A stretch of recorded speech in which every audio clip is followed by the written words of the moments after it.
Salam, hər vaxtınız xeyir olsun. Kanalıma xoş gəlmisiniz.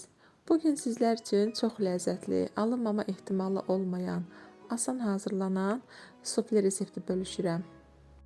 Videomu sona kimi izləsəz, siz də bu cür gözəl, ləzzətli, ətirli sufle hazırlaya biləcəksiniz. Kanalıma hələ də abunə deyilsinizsə abunə olmağı və videolarımı like etməyi unutmayın. Keçək hazırlama qaydasına. Qaba otaq temperaturunda olan 2 adet yumurta və 1 stəkan şəkər tozu əlavə edib mikserlə ağarıb qatlaşana kimi çalıram. Qeyd edim ki, mən bu reseptdə armud stəkanlardan istifadə etdim. Yumurta və şəkər tozu yaxşı ağarıb qatlaşdıqdan sonra üzərinə südü və duru yağ əlavə edib bir neçə dəqiqədə belə qarışdırıram. Daha sonra isə quru əzərqləri əlavə edirəm. 1 stəkan un, kakao və qabartma tozu, vanil əlavə edirəm. Ələkdən keçirirəm və mikserlə bir neçə saniyəlik çalıram. Çox çalmağa ehtiyac yoxdur.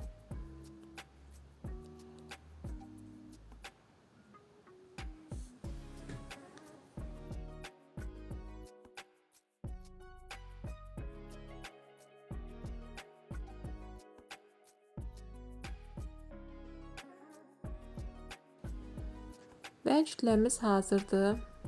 Bu şəkildə çox gözəl bir kütlə alındı. Hazır olan kütləni çay fincanlarına yarıya kimi əlavə edirəm.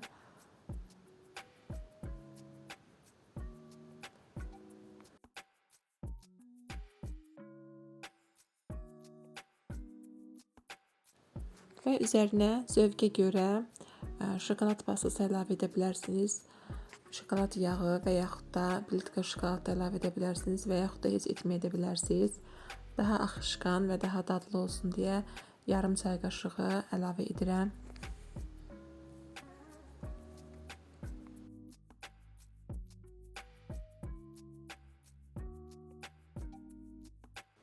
Və belə bir qazan götürürəm. Qazanın içərisinə fincanları bu şəkildə yığıram.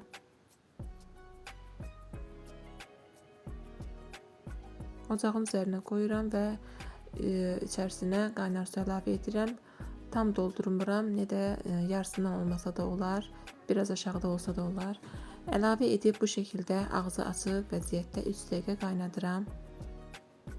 3 dəqiqədən sonra qapağına bir çay süfrəsi dəsmal bükərək ağzını örtürəm.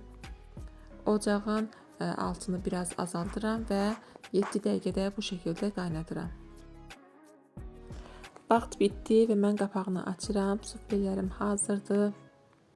Çox gözəl bir şəkildə bişib, içərisi axışqan, üzəri isə tam bişib. Əgər siz bir neçə dəqiqə az qaynatsaz, hər tərəfi axışqan olacaq. Bu sizin zövqünüzdən asılıdır. Kim necə sevirsə elə hazırlaya bilər. Düşünürəm ki, növbət dəfə mən biraz daha az bişirib, daha yumuşaq bir sufle hazırlayacağım. Bu şəkildə otaq temperaturunda soyumağa qoyuruq. Soyuduqdan sonra isə qaşıqla belə iştahla yeyə bilərsiniz. Əminəm çox bəyənəcəksiniz. İzlədiyiniz üçün sizə təşəkkür edirəm. Yeni videolarımda görüşmək diləğilə.